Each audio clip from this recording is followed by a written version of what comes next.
अगर आप चाहते हैं कि फर्स्ट म्यूजिक का ऑडियो वीडियो का अपडेट सबसे पहले आप तक पहुंचे तो सब्सक्राइब बटन को दबाएं और अपना डंडा से घंटा को बजाएं।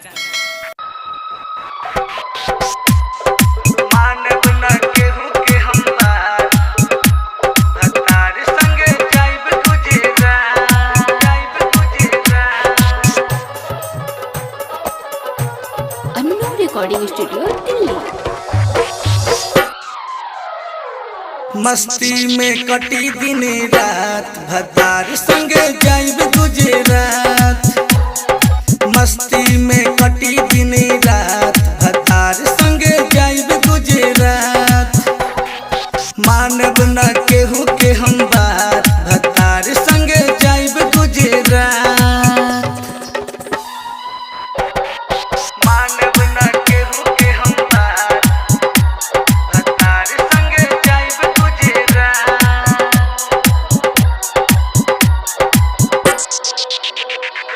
खुशी खुशी जियब हम पियाबा के साथ सखी पियाबा के साथ।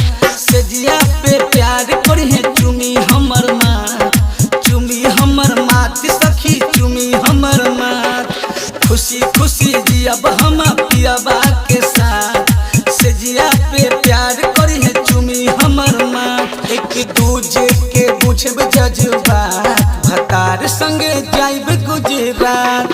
मस्ती में कटी दिन रात भतार संगे जाइब गुजरात। मानव न केहू के हम बात भतार संगे जाइब गुजरात।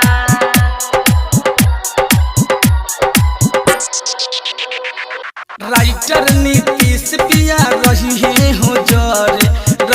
हो जरे सखी रही हो जरे। दिलकश अरुण के मनमा न भरे सखी मनमा न भरे। राइटर नीतीश पिया रही हो जरे। दिलकश अरुण के हम मनमा न भरे। रिकी शेखर संगे चापेब हम भतार संगे जाइब गुजरात। मस्ती में कटी दिन